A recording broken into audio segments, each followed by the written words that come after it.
Welcome to the podcast where we explore true crime, mysteries, and the unexplained. In this episode, we'll discuss Herman Webster Mudgett. Viewer discretion is advised. We discuss sensitive topics. Thank you.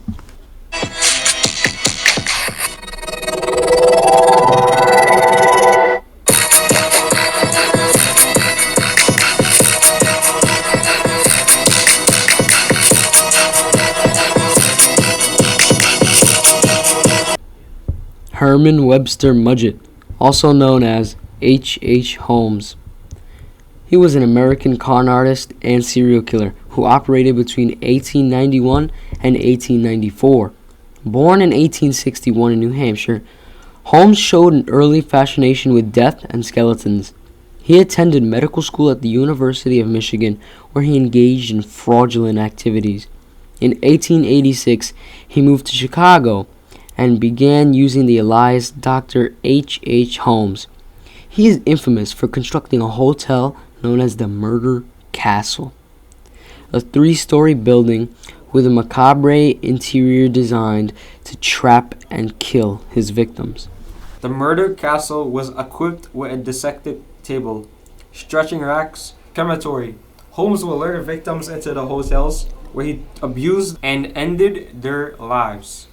He also engaged in insurance fraud and is known for his complicated insurance scams. He robbed graves and mortgages, stealing canvas to sell to medical schools or use in his schemes.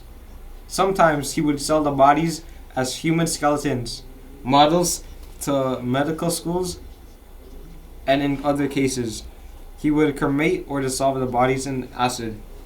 Holmes was a bigamist and married 2 women, and he had a daughter with one of his wives. He was executed on May 7, 1896, in Philadelphia, Pennsylvania. His story has continued to fascinate people, and the details of his crimes and the extent of his victims remain the subject of much speculation and study. Herman Webster Mudgett, later known as H. Holmes, was born on May 16, 1861, in Gilmanton, New Hampshire. He was the third-born child of Levi Horton Mudgett and Theogate Page Prince. His parents were devout Methodists, and his father, who was a farming family, worked as a farmer, trader, and house painter. He was also known to be a heavy drinker who mistreated his family. Holmes showed signs of high intelligence from an early age and was interested in medicine. He allegedly had a fascination with skeletons and became obsessed with death at an early age. There are reports that he may have trapped and killed animals in his childhood, which some believe could have been an early sign of his later criminal behavior. Holmes also faced bullying by his classmates due to his outstanding academic capabilities. In one incident, he was forced to stand in front of a human skeleton and put the skeleton's hands on his face in an effort to frighten him. These early experiences may have had a profound impact on his later development and the path that led him to become one of America's most notorious serial killers. Holmes' childhood and early experiences have been the subject of much speculation and interest, as researchers and psychologists seek to understand the factors that may have contributed to the development of his criminal behavior.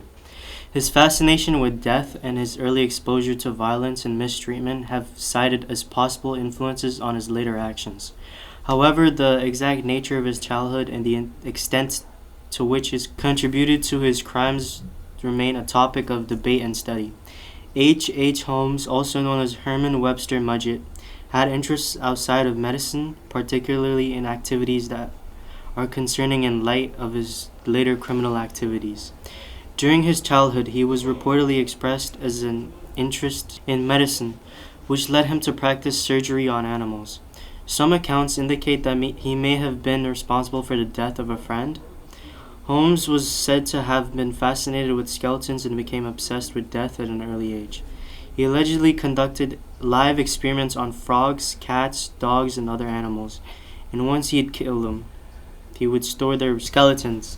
These early activities, along with his fascination with death, have been cited as possibly early signs of his later criminal behavior. Holmes' childhood interests and activities have been the subject of much speculation as researchers and psychologists seek to understand the factors that may have contributed to his development of his criminal behavior. His early fascination with medicine and death, as well as reported influences on his later his early fascination, as well as his reported activities involving lab experiments on animals, have been cited as possible influences on his later actions. However, the exact nature of his childhood interests and the extent to which they contributed to his crimes remain a topic of debate and study. Yeah, I mean, Holmes was a crazy guy. I mean, it just goes to show, like, you got to look out for those signs, you know?